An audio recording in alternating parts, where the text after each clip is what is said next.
Walk into any major museum in the Western world, the Met, the Smithsonian, the Getty, and you'll witness the aftermath of a crime that spans continents and millennia. Thousands of ancient statues stare back at you with hollow voids where faces once existed. You've been conditioned not to notice. Every school textbook, every documentary, every museum placard offers the same tired explanation: erosion, weathering, the passage of time. Nature, we're told, is an indiscriminate destroyer. But here's the thing that should keep you up at night. Nature doesn't work with surgical precision. Look closer at those damaged sculptures. The fingers remain intact. The intricate folds of robes and armor survive in exquisite detail. Delicate curls of hair, carved thousands of years ago, still hold their shape. Yet somehow, mysteriously, the central portion of every face has been obliterated. We're not talking about a handful of specimens in one dusty corner of Egypt. This pattern repeats across every inhabited continent: the Nile Valley, the Andes Mountains, the temple complexes of India, the ruins of Mesopotamia, Pacific Islands, Mediterranean coastlines. Everywhere humans built monuments to their gods and rulers, someone came along afterward and systematically erased their features. The official explanations fall apart under basic scrutiny. Religious iconoclasts, they would have toppled the entire statue or smashed it to pieces. Vandals and looters, they grab valuables and run. They don't spend weeks carefully chiseling away at granite. Invading armies, soldiers sack cities for gold and glory, not to perform precision demolition on stone faces. Consider the sheer logistics. We're talking about hundreds of thousands of defaced monuments worldwide. Many stand 10, 15, 20 meters tall. Their faces are accessible only by scaffolding. The stone, granite, basalt, diorite ranks 6 to 8 on the Mohs hardness scale, while bronze and copper tools barely hit 4. You cannot carve these materials with soft metal any more than you can cut steel with a plastic knife. Someone invested millions of man-hours into this project, not building, not creating, destroying one specific feature across an entire planet. The feature that reveals identity, the feature that betrays ancestry, the feature that connects us to our past. Why? The answer is terrifying in its simplicity. Facial structure, the shape of the nose, the brow ridge, the cheekbones, there's a genetic fingerprint on it.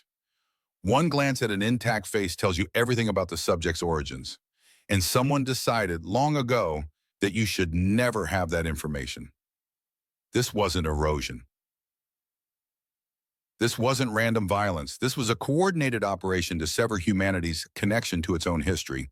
And the evidence is hiding in plain sight in every museum you have ever visited. Before we dive deeper into the mystery of the faces, let's talk about something closer to home.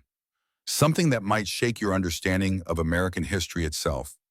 Pull up old photographs of state capitals from the mid-1800s. Iowa, Texas, Michigan, Minnesota. Look at what surrounds these magnificent buildings: dirt roads, wooden wagons, men in simple frontier clothing, log cabins scattered in the background, and towering above it all,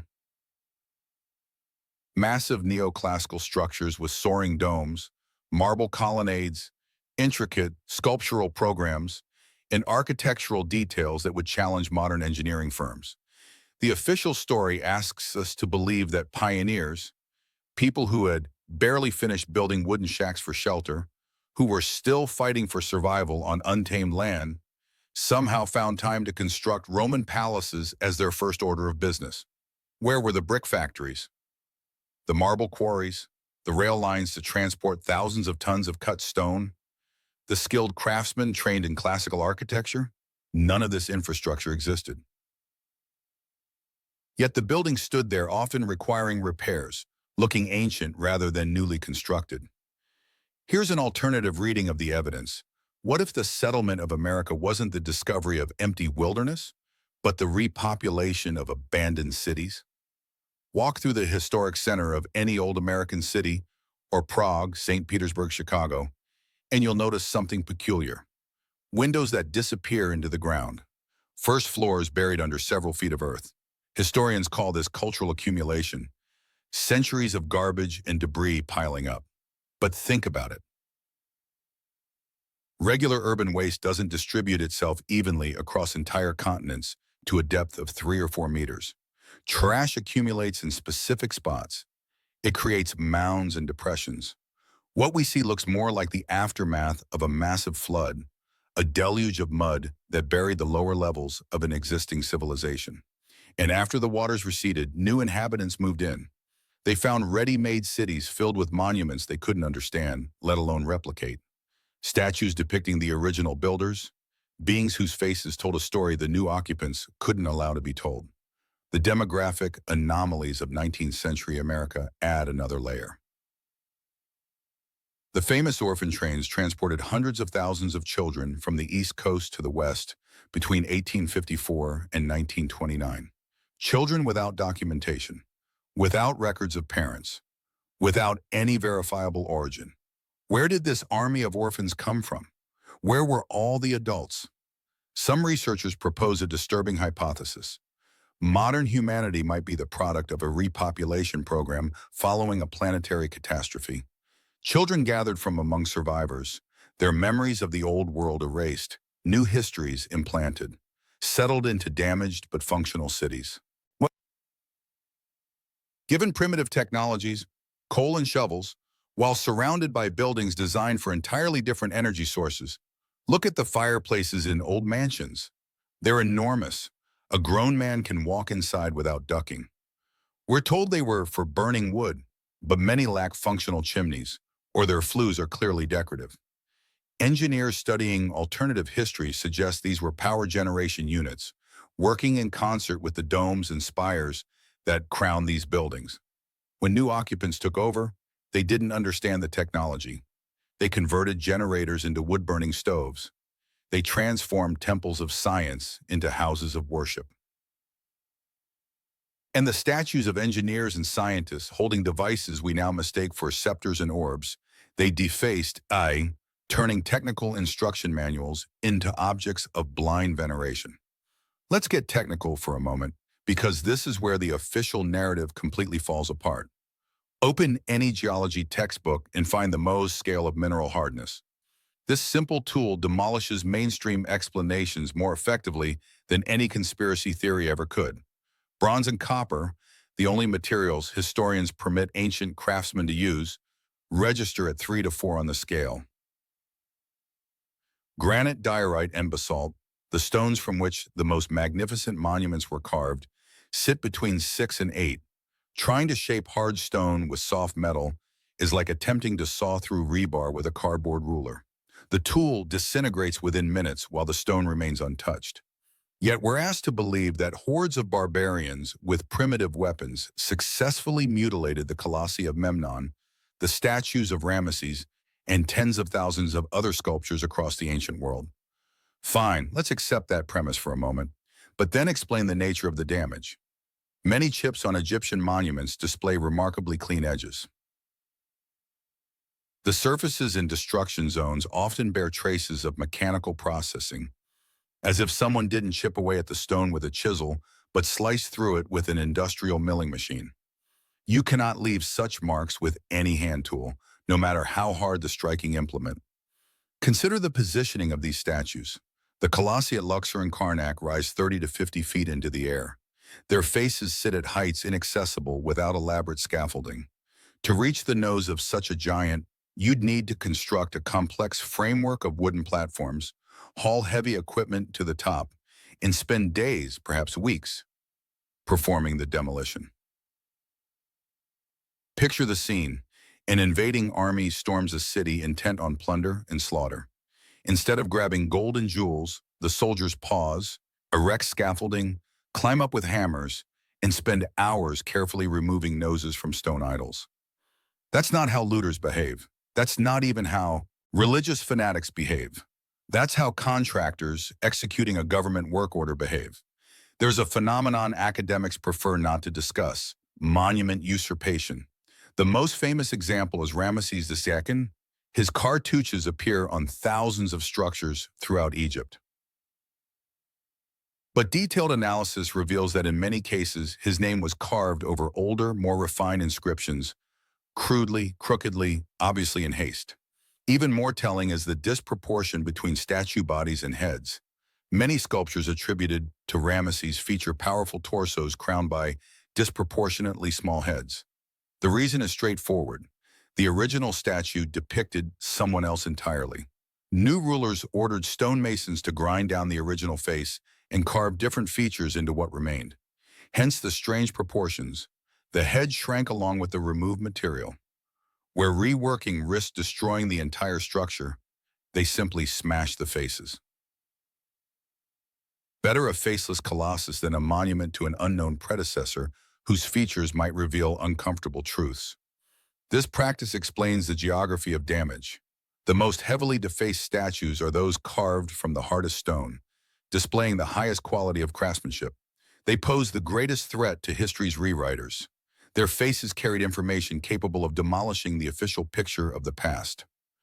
Remember the polygonal masonry of Sacsayhuaman and Ollantaytambo, multi-ton blocks fitted with precision that excludes primitive technology. You can't slide a razor blade between them. Spanish chroniclers recorded that the Inca themselves didn't know who built these structures. They simply moved into ready-made cities that existed long before their people arrived. And the faces on those ancient monoliths, whoever they depicted, were destroyed before the conquistadors ever set foot in Peru. Zoom out from individual monuments and examine the global pattern. This is where coincidence theory stops working entirely. Egypt, India, Mesoamerica, Mesopotamia, Pacific islands separated by thousands of miles of open ocean, distances that were supposedly insurmountable in ancient times. Yet everywhere, the same signature damage, the same surgical removal of facial features, the same deliberate erasure of identity. Start with the Olmec heads of Mexico, basalt boulders weighing dozens of tons, depicting figures with broad noses, full lips, and distinctive eye shapes. The features are unmistakably African. But how did representatives of a sub-Saharan population end up in Central America millennia before Columbus? Official science insists they didn't. No contact existed. These monoliths are a bone stuck in academic history's throat. No wonder many were found deliberately buried in the earth or thrown into ravines. Some specimens bear deep gouges, evidence of attempted destruction. Someone desperately needed to hide proof of transoceanic voyages in deep antiquity. Move east to the temple complexes of India. Structures carved from pingle blocks of living rock, displaying engineering sophistication that staggers the imagination. And here again, the same picture. Deities and heroes stripped of their faces. We're told this was the work of religious wars, invasions by followers of different faiths. Perhaps. But why such selectivity? If your goal is to destroy foreign gods, the logical approach is to demolish the entire temple, or at least decapitate the statues. Instead, we see precise removal of noses and brow ridges, while all other elements remain perfectly preserved. This isn't vandalism. This is surgery. This is execution of a specific directive. The winged bulls of Assyria with their human heads, masterpieces now adorning the world's finest museums. Most are missing noses and eyes. The traditional explanation: conquerors believed statues possessed magical power and sought to neutralize them by destroying their sensory organs. A charming legend for tour guides. But if the goal was neutralization, why not cut off the wings or legs? A winged bull can fly away or kick just as effectively as it can bite. No, the strike targeted anthropological markers. What was being destroyed wasn't magical potency, but genetic information. Data about skull shape, facial bone structure, racial affiliation. Now recall the Tarim Basin mummies in China. Remarkably preserved bodies of light-skinned individuals with red hair and European features. Clothing decorated with patterns identical to Celtic designs. How do you explain the presence of Indo-European peoples in the heart of Asia 4,000 years ago? The ancient world was far more connected than we've been taught. A global network existed, commercial, cultural, possibly political. And when that system collapsed, The victors undertook a systematic destruction of evidence pointing to former unity. Statistics don't lie. The mathematical probability that tens of thousands of statues across different continents would randomly lose the exact same feature approaches zero. We're not dealing with nature's whims, but with a centralized directive. Whoever issued that order controlled the information space from the Nile to the Amazon.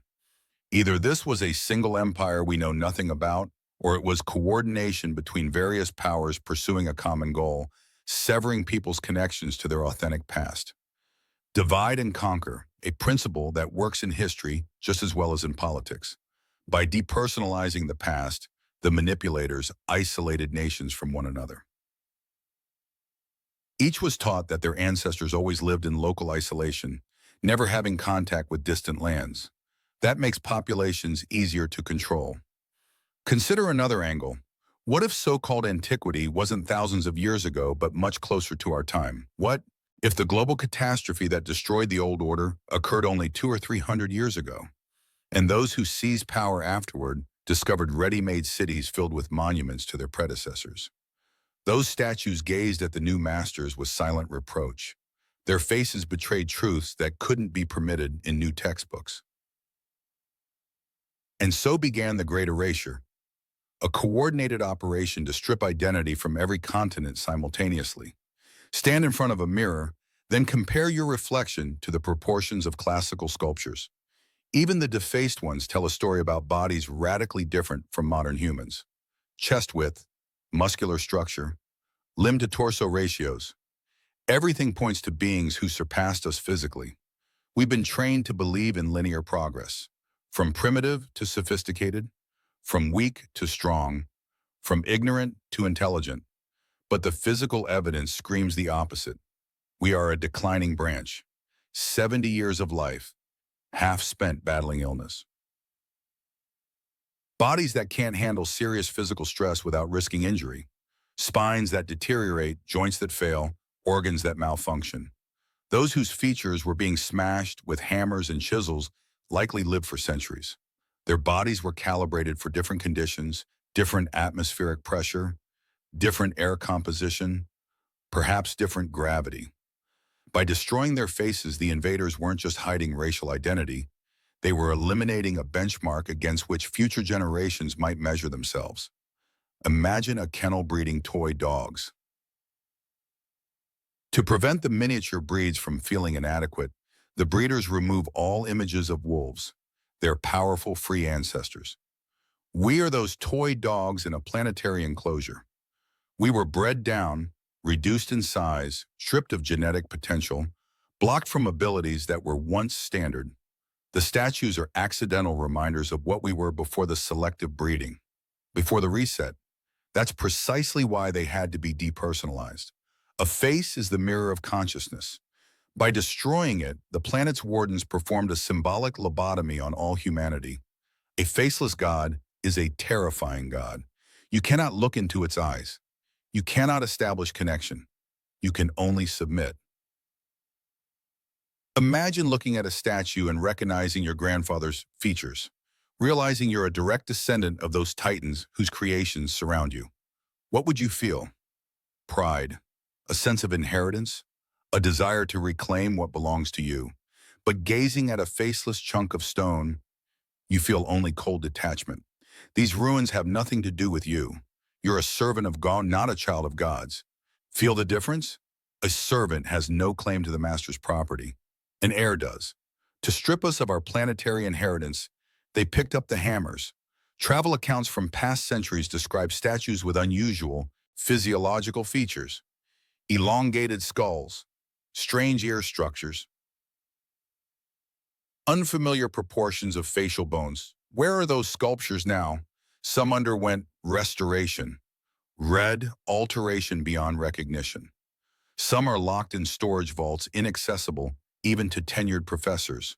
Some were ground to dust. The war on monuments is a war for species purity.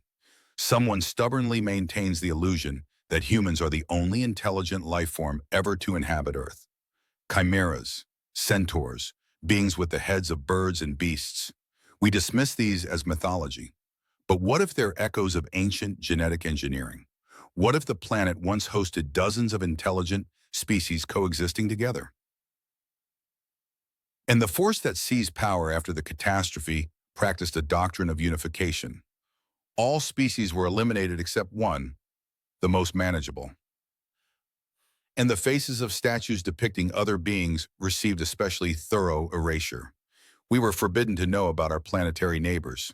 This creates a sense of isolation and hopelessness. We're trapped on this ball with nowhere to go. But what if we knew that this was once an intergalactic hub? That the planet served as a melting pot of civilizations?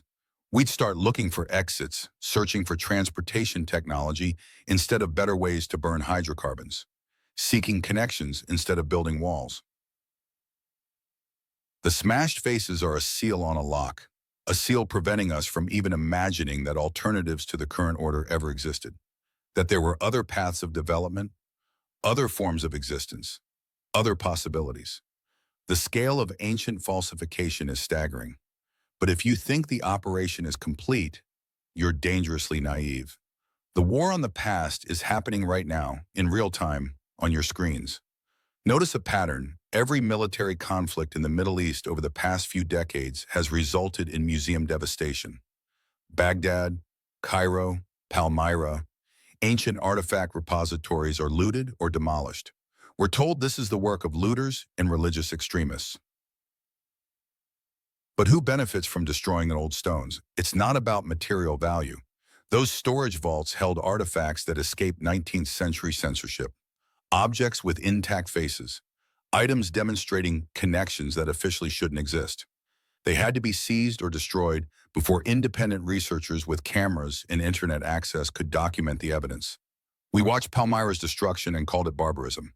But wasn't it simply a continuation of the ancient purge? Aren't modern wars being used as cover for targeted elimination of inconvenient testimony? Museums themselves are strange institutions. Remember how you felt walking out of one? Exhausted, drained, vaguely unsettled. That's not accidental. Exhibitions are designed to confuse chronology, scramble epics, create cognitive chaos. The visitor leaves believing the past is a random jumble of events bearing no relation to themselves. And the shattered faces stare from display cases. Their silent scream penetrates the subconscious, generating anxiety that defies explanation. We carry generational trauma, the pain of severance from ancestors whose faces we were never allowed to see. We are a civilization with collective PTSD, unable to remember the traumatizing event. But the system has glitches. Ancient construction was so massive that even an army of falsifiers couldn't destroy everything. Here and there, artifacts with surviving features surface. Those faces look at us with reproach and hope, time capsules for those capable of waking up. This is precisely why digitization is being pushed so aggressively. Physical reality is full of evidence. Stones cannot lie. But in virtual space, you can render any version of events you choose. You can finally erase faces completely, replacing them with generated avatars. What they accomplished with hammers in the 1800s, they're now doing with algorithms. History is being rewritten before our eyes.